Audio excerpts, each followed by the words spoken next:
Commerce Member Connection. I am your host, Eric Knowles, but we'll be right back after we hear from one of our supporters. Miami-Dade College has career paths in anything you want to be. What's your story? Be global. Be cutting edge. Be inventive. Be invested. Be a hero. What do you want? Be the best. Be you. Be NBC. Welcome back. I am your host, Eric Knowles. This is the Member Connection, and you already know the deal. I just love doing this. I just love building Black businesses, minority businesses, women-owned businesses, and this is what we do here at the Miami-Dade Chamber of Commerce. And today, I'm excited to have the executive director of the Orange Blossom Classic, Miss Kendra Bulluck. How are you? I'm doing well. How are you? I'm fantastic. Good. Having you here leading this conversation about a staple in our community that started many years ago. Yes. And first of all, before we get into that, folks know, I didn't realize you grew up in Miami. I did. I've been here since I was 14 years old. Okay. Yeah. And went to what high school? North Miami Beach Senior High. Yep. In FA. All right. Yeah. So basically a native, sort of, Yes. kind of. Yes. Yeah. And made your way into being the executive director, bringing back the Orange Blossom Classic. How did that even happen? Before we even get into what the Orange Blossom Classic is. I get asked that question I think at least 4 times a day. Okay. So originally I'm from North Carolina. Like I said, came here when I was 14. I grew up around HBCUs. I always tell people when you're in North Carolina. Oh yeah, can't help it. Exactly.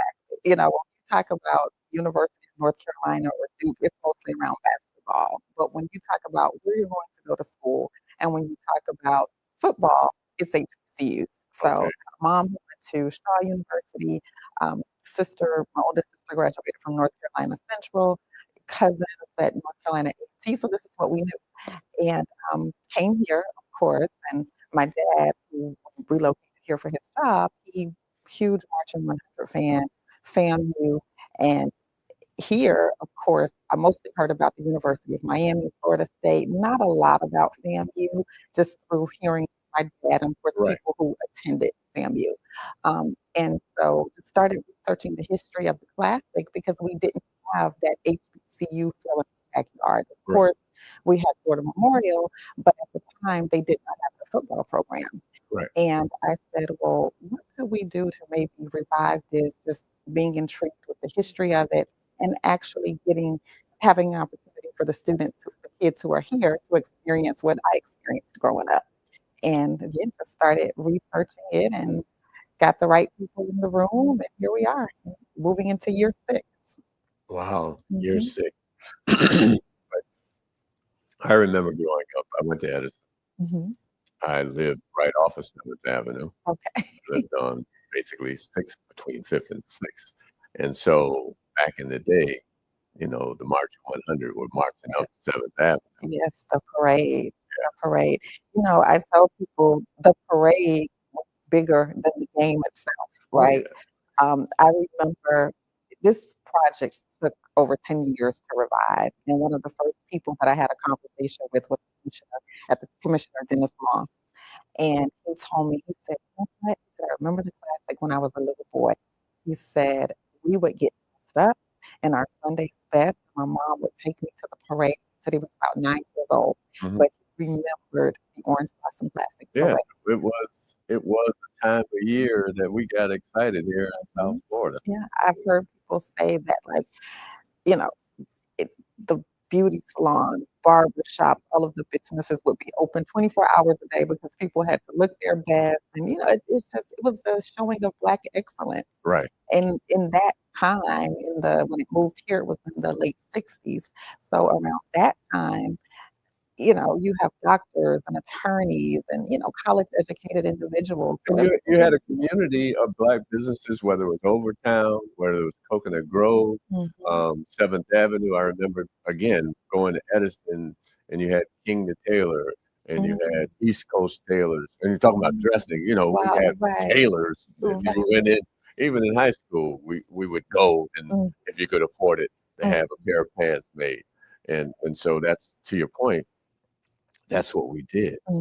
yeah, and Eh, a lot of it was centered around this event, and then I say the backdrop just happened to be the football game, Right, but it was held, right there in Miami, Overtown and Orange Bowl. We actually did an event last month with the Overtown, at the new Overtown corner.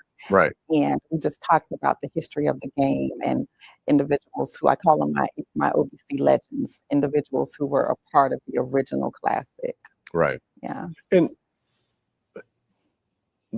I know the answer to this, but for our audience, Mhm. why was it important to bring it back? The history, the culture, and like I said, there's nothing wrong with PWIs. I'm a graduate of Florida International University, but I remember part of my background is in educational services, and I remember having a conversation with a student one day, and he said, he played football. He said, if I don't get a scholarship to go to Florida State, I'm going to probably work on the docks with my uncle. Nothing wrong with being a longshoreman, Right, right? right. Nothing at all. So you just give up your But right, there are so many opportunities in between that we didn't even understand. And so we immediately started having a conversation about what about another university, right?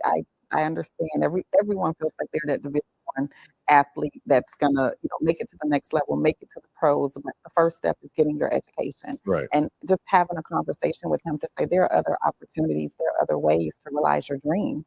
And I'm a mother of two boys, both actively involved in sports. My oldest son is at FAMU, played football there.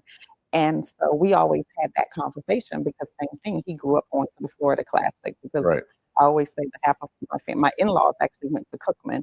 My family went to FAMU, so it was always that rival. right. Um, and so my conversation, with him was always, this is an option. This is an option. And so again, nothing against PWIs, but it was important for me to be able to give our kids options. And everyone can't just jump in the car, and we can jump in the car and go to Orlando for the weekend for the Florida Classic, and it's no problem. But that's not every student's case. Right. And so to have it in their backyard, to really see it, to feel the culture, and to understand, I thought it was important. And the beautiful thing about this is in speaking to a lot of the institutions that have played in this game over the last few years, they've told me that applications for enrollment have actually It's, increased. it's exposure. Exactly. It's interesting. I'm Bahamian on my father's side, and we really didn't know about HBCUs. Mhm, And so, to your point about the exposure, mhm. it's important, and connecting to our youth. And I'm sure, well, that's really at the end of the day what this is all about. Absolutely. Absolutely. Like you said, exposure and giving our kids an opportunity to make informed decisions and to have choices. Yeah. Um, Executive director, 6 years.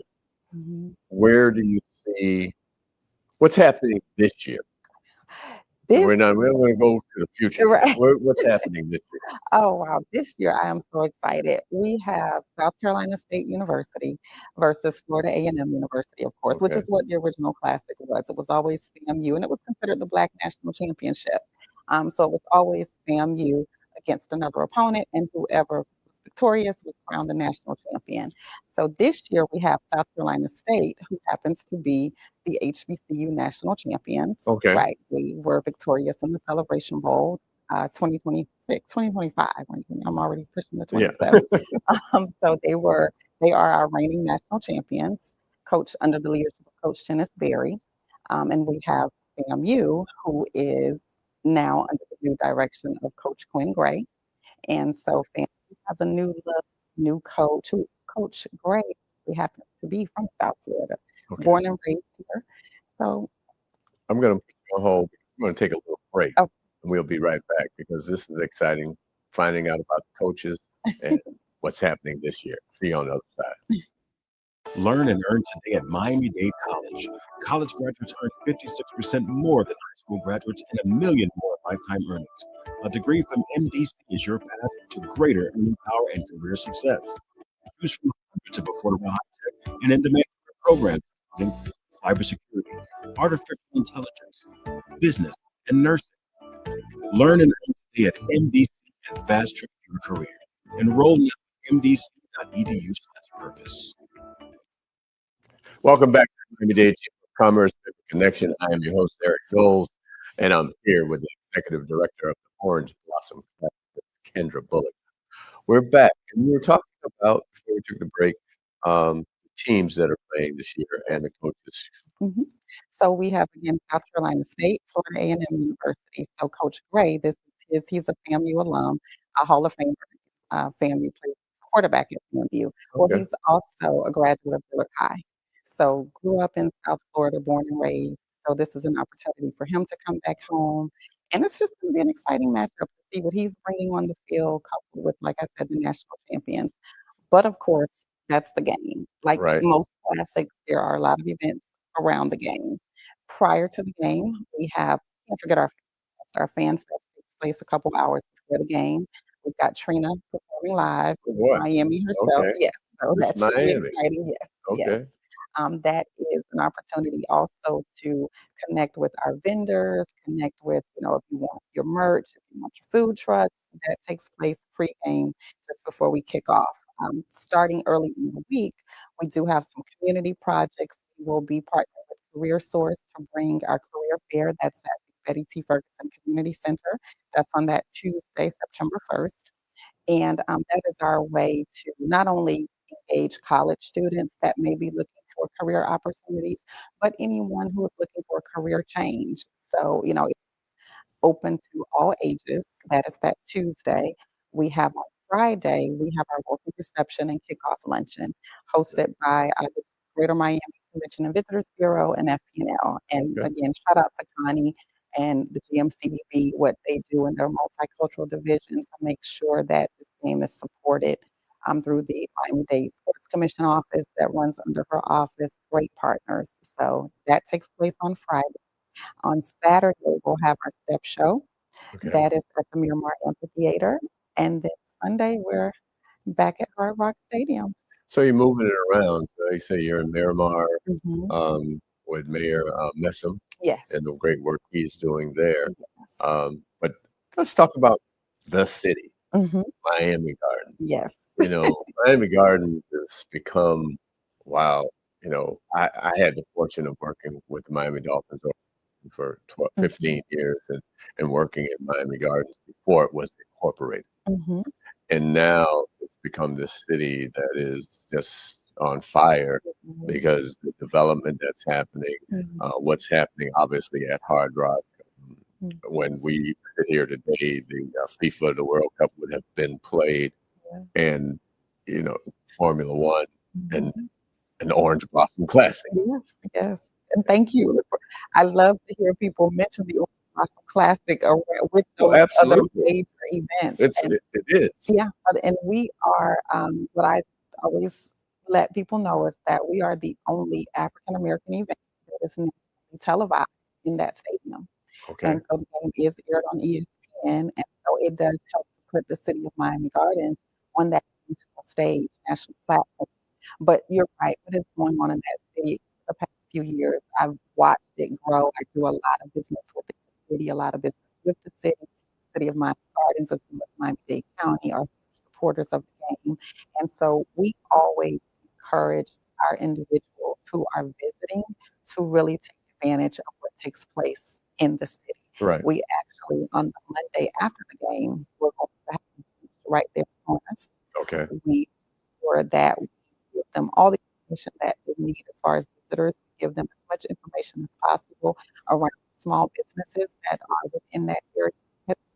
Nothing, nothing wrong with Miami Beach at all. Yeah. But we want, if you're coming into the city of Miami Gardens, or largest black city in the country, we want you to enjoy the city, enjoy the small businesses and what it has to offer. We've seen the growth, we know what it has to offer, and we encourage our visitors to be there because this game, the economic impact is a whole another conversation that we Absolutely. have. But we want to see it there. With so much going on within that stadium and just the stadium being in that city, it, it's a great tourism. No, it is. When you talk about small businesses, and again, you see Miami Gardens growing and where they're going in the future as they're building their downtown center. Mhm. When that happens, and the hotels that will eventually be built there, Yep.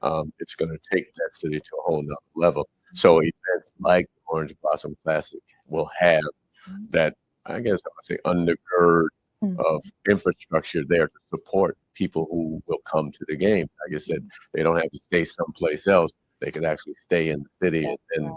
that economic impact, as you said, will help continue to grow that city.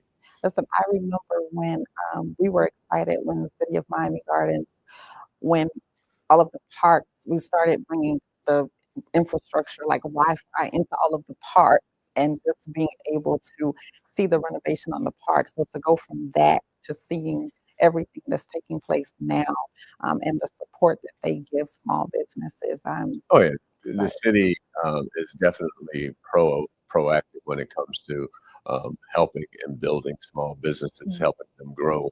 mm, We as a chamber engage with them quite often, mhm, and again we see the growth, mhm. and um, the future Yeah. is beyond what I can even imagine Mhm. what it will be like. Because I remember, where there are different businesses along Seventh Avenue where it was just the sand along 27th Avenue. Stadium sat there by itself for the most part. Mm. And here we are now with a full-blown city, providing the infrastructure, providing services to the community.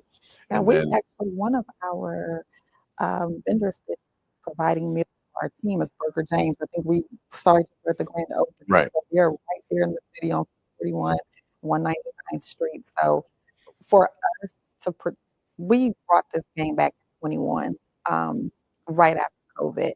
And we were supposed to kick off in 2020, but of course, COVID had other plans. But it was important at that time when we did to engage small businesses that absolutely. have been hit by COVID. Since then, that's kind of been, something that I take pride in being able to say that most of our vendors are small minority-owned businesses. Right. No, that's a beautiful thing. And again, that's what we do each and every day. Um, how can someone get involved? OrangeBlossomClassic.com. All of the information is on our website. From a small business standpoint, we have vendor opportunities. We have opportunities to support youth. Like I said in the beginning, this is important for us, for kids to see what we have in this stadium and what we have within this community. So I'm really, reaching out to small businesses, encouraging them to bring kids to the game. We have groups of kids from the Boys and Girls Club to different organizations that are seeking tickets. And so we partner with those organizations. We have a list of those organizations, and we will, in exchange for sponsoring those kids, provide advertisement to those small businesses. So if you want to see your logo on the Jumbotron during the game in front of 30 plus thousand people, we have those opportunities. So orangeblossomclassic.com, info at orangeblossomclassic.com. And of course, they could always call our office, 305-779-8560. Okay. What would be a takeaway that you want to leave people with? This game, while I am the executive director, producer, this game is for the community. I just happen to be the person that gets this done, but it takes all of us. If you're familiar with the Orange Bowl, you've heard of the Orange Bowl committee, all of that. Um, I want to see just as many people excited about the Orange Blossom Classic, wanting to assist in continuing the growth and support. So think of this, I Hmm. believe in things of this as a community effort, a communal effort. That's an interesting point that you just brought up. Obviously, the Orange Bowl Committee. Mhm. Is there an Orange Blossom Classic Committee? We do have a committee. Okay. It's small, so I am looking for individuals that want to be a part and that want to assist with the growth. Oh, that's important. Mhm. Yeah. Yeah. And tell Mhm. them how they can get involved if they want to be part of the committee. Same thing, info@orangeblossomclassic.com. All right. Yeah. Well, ladies and gentlemen, if you haven't seen the March of 100, here's an opportunity to see the March of 100. We got to bring the parade back. We do. And I want the parade back so bad. I really, really do. When people just come just to see the Just to parade, see the right? parade. Yes, yes, yes. We got to get a parade committee going. Okay, listen, I Okay. am all for it. One thing we know is we know how to do it, but we do need all hands on deck, and we need partners. We need sponsors. That makes a difference. So you heard it here first. This has been the Miami-Dade Chamber of Commerce Member Connection. We got the Executive Director of the Orange Blossom Classic, Miss Kendra Bulluck. We'll see you on the other side.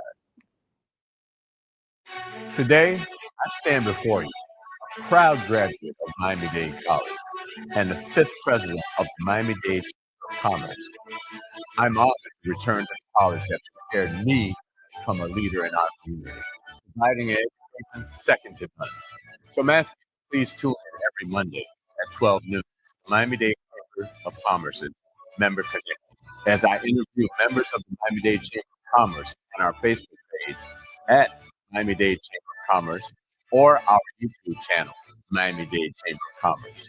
To learn more about the Chamber, please go to m-bcc.org or call the Chamber at 205-751-8648.